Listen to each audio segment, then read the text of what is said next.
Na alegria de quem caminha sob a luz do Espírito Santo, vamos hoje fazer o estudo da palavra do Evangelho de João, capítulo 8, versículos de 39 a 59. Deixa aí o seu material de estudo preparado, porque está começando mais um programa, A Bíblia no Meu Dia a Dia.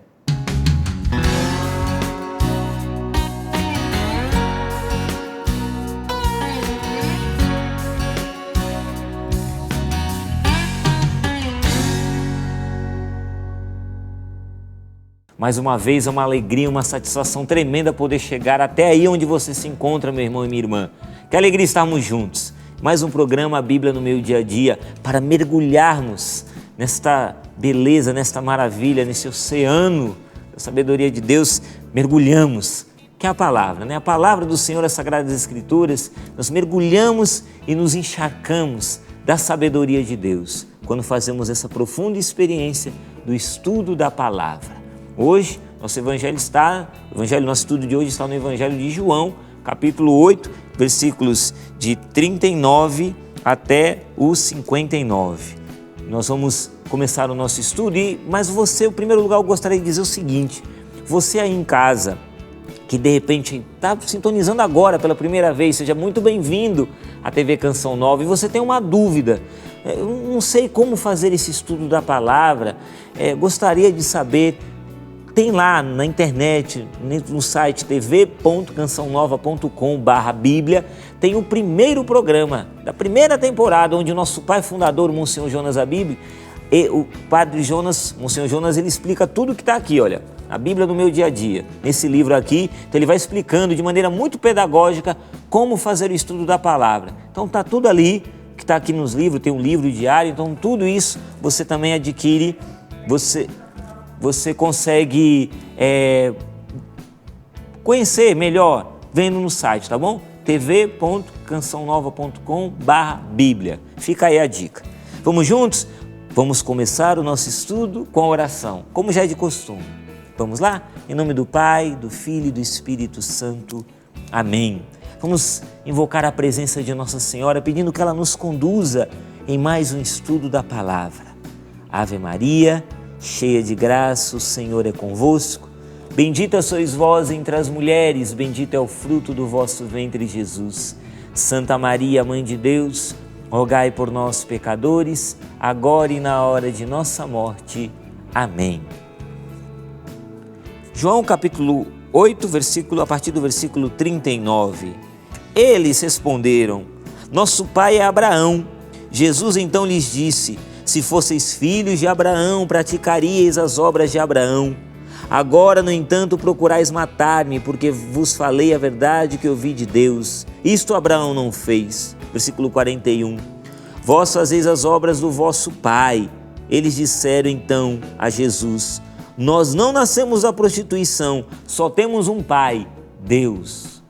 Quero dar uma pausa aqui no nosso estudo e perguntar ao meu querido irmão Denis Duarte, professor, biblista, profundo conhecedor da palavra. Denis, esclarece para nós aqui, eu tenho essa dúvida aqui, por que os fariseus estão aqui nessa discussão com Jesus dizendo: nós não nascemos da prostituição? O que significa essa expressão? Explica para nós, por favor. Muito bem, nós estamos aí diante de uma expressão que é dita pelos judeus, pelos fariseus: nós não nascemos da prostituição. O que significa isso? Isso é forte, né? Bom, o termo da prostituição era comum nos textos bíblicos, porque significava idolatria. Como é que a gente pode entender essa significação aí? Prostituição significando idolatria. Aí eu vou remeter a um texto do Antigo Testamento, porque isso era muito comum ser dito pelos profetas. Então vamos a um livro de um profeta. O profeta Oséias, na abertura do seu livro, ele conta uma história que acontece com ele. Ele é casado, mas a sua esposa o trai, passa a ter vários amantes e entra para prostituição, a ponto inclusive de se tornar uma escrava. E aí continua a história dizendo que Oséias pega todo o dinheiro que ele tem, todas as suas riquezas, vai no mercado de escravos e compra a sua mulher para ele, leva ela para o deserto e lá, no silêncio do deserto, diz para sua esposa que a ama e assim tenta recuperar o amor de sua esposa novamente. Linda essa história. Essa história para mim é uma das mais belas do Antigo Testamento. Mas nós precisamos entender que Oséias representa Deus para nós. E a esposa dele somos nós. Afinal de contas, somos nós que traímos a Deus. Somos nós que nos afastamos da casa de Deus. Somos nós que colocamos outros ou outras coisas no lugar que pertence somente a Deus. E isso é idolatria. Então, essa é a representação dessa história de Oséias e da sua esposa, que na verdade costuma ser a nossa relação com Deus. Afinal de contas, assim como Oséias, Deus é que nos compra pelo sangue de Jesus. Ele nos compra e nos salva, porque Ele nos ama. Também nos leva ao deserto para nos falar ao coração. Por isso que esses fariseus afirmaram: nós não nascemos da prostituição, ou seja, nós não temos ídolos, nós temos um Pai e esse Pai é Deus. Nós também precisamos afirmar isso. Nós não podemos colocar outras pessoas ou outras coisas no lugar de Deus na nossa vida. E também precisamos afirmar: nós temos um Pai e esse Pai é Deus. Obrigado, Denis. Mais uma vez a gente aprendeu algo novo, né? Eu pelo menos não conhecia o porquê dessa expressão. Muito obrigado, Denis, pela sua explicação. Vamos prosseguir no nosso estudo, né? Porque o tempo urge. Versículo 42, Jesus respondeu: se Deus fosse vosso Pai, certamente me amaríeis, pois é da parte de Deus que eu saí e vim. Eu não vim por conta própria, foi Ele quem me enviou. Aqui no versículo 42 já temos um princípio eterno, né? Ele vai dizer que se Deus fosse vosso Pai, o princípio eterno a gente anota na cor azul. Se Deus fosse vosso Pai, certamente me amaríeis, pois é da parte de Deus que eu saí e vim. Isso já é dito lá no começo do Evangelho, né? O Verbo se fez carne, o Verbo é Deus, o Verbo estava no princípio de tudo. O Verbo é Deus, está com Deus, o Verbo é Deus, né? A origem divina de Jesus. Quer queiramos, quer não queiramos, Jesus, Ele é de Deus, Ele é Deus. A origem de Jesus é divina. Ele é homem, mas também é Deus. E aqui, nesse versículo, fala exatamente isso. É da parte de Deus que eu saí, que eu vim. Ele vai falar da sua natureza divina. Isso é maravilhoso. Vamos prosseguir. Versículo 43. Porque não entendeis o que eu falo? É porque não sois capazes de escutar a minha palavra. O vosso pai é o diabo e quereis cumprir o desejo do vosso pai. Ele era assassino desde o começo e não se manteve na verdade, porque nele não há verdade. Quando ele fala mentira, fala o que é próprio dele, pois ele é mentiroso e pai da mentira. Aqui temos também no versículo 44, você pode notar um outro princípio eterno. O demônio, o diabo, ele é o pai da mentira, é mentiroso. Ele jamais vai ser da verdade, ele jamais vai ser pai da verdade, ele é o pai da mentira, isso não muda. No reino de Deus nós temos um inimigo, temos um adversário. E quem é esse adversário, Alexandre? O demônio. E ele só sabe falar aquilo que é mentira, ele é assassino desde o começo. Jesus vai dizer, nele não há verdade.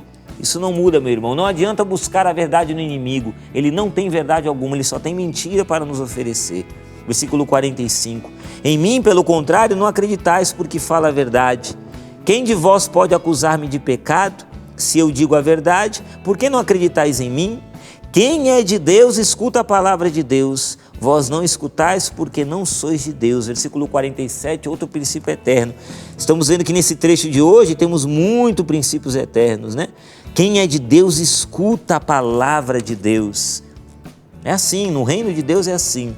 Quem é de Deus? Eu sou de Deus, você é de Deus. Somos de Deus? Somos de Deus. Portanto, escutamos a sua palavra. Vamos prosseguir, versículo 48. Os judeus responderam, não temos razão em dizer que és um samaritano e que tens um demônio?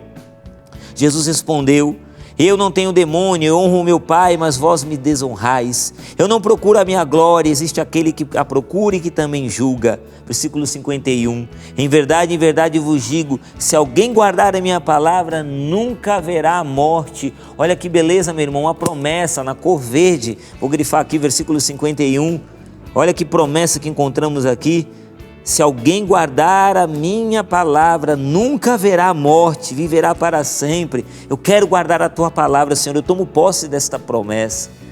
nunca verá morte. Que maravilha, que promessa maravilhosa, meus irmãos. Versículo 52. Os judeus então disseram: agora estamos certos de que tens um demônio.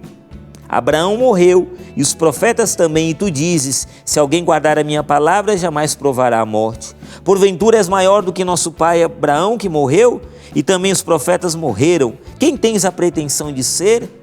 Versículo 54, Jesus respondeu: se eu me glorificasse a mim mesmo, minha glória não valeria nada. Meu Pai é quem me glorifica, aquele que dizeis ser vosso Deus. No entanto, vós não o conheceis, mas eu o conheço. E se dissesse que não o conheço, eu seria um mentiroso como vós. Mas eu o conheço e guardo a sua palavra. Olha aqui, meus irmãos, versículos 54 e 55, princípios eternos. Meu Pai é quem me glorifica. Caneta azul, já estava errando aqui a cor, caneta azul. Meu Pai é quem me glorifica, aquele que dizei ser vosso Deus. É Deus que glorifica a Jesus. No entanto, vós não o conheceis, mas eu conheço. E se dissesse que não o conheço, seria um mentiroso como vós, mas eu o conheço e guardo a sua palavra. O Pai glorifica o Filho glorifica o Pai, guardando a sua palavra. Ele conhece e guarda a sua palavra. Que maravilha, meu irmão. Versículo 56, vosso pai Abraão exultou por ver o meu dia, ele viu e se alegrou. Os judeus disseram-lhe então: ainda não tem 50 anos e viste Abraão? Jesus respondeu: em verdade vos digo, antes que Abraão existisse, eu sou. Aqui é um outro princípio também, olha só, ele está no início de tudo. Em verdade vos digo, antes que Abraão existisse, eu sou. E aqui ele está exatamente usando aquela expressão divina, né? Eu sou. Lembra lá do Êxodo, quando na sarça ardente, né, Deus se revela a Moisés: qual é o seu nome? Diz aí, se perguntarem quem me enviou, Moisés vai dizer: quem que eu vou dizer? Diga que aquele eu sou, diga ao povo que eu sou, está enviando você. O nome do Senhor é a sua natureza divina, né? O nome de Deus. Antes que Abraão existisse, eu sou. Versículo 59, então pegaram pedras para o apedrejar, mas Jesus escondeu-se e saiu do templo. Bom, esse é o nosso estudo de hoje, né? O nosso tempo está já no finalzinho. Eu vou continuar aqui hoje, graças a Deus, nós temos muitos princípios eternos, achamos uma promessa também, com certeza você vai achar muito mais coisa aí. Então você continua aí tocando o barco, vai fazendo o seu estudo daí, na presença de Deus, se enchendo de Deus. Eu vou também fazendo o meu estudo aqui, anotando a mensagem, como colocar em prática essa mensagem, tá bom? Você faz daí, eu faço daqui. Deixa um abraço para você e até o próximo programa, A Bíblia no Meu Dia a Dia. Um grande abraço para você.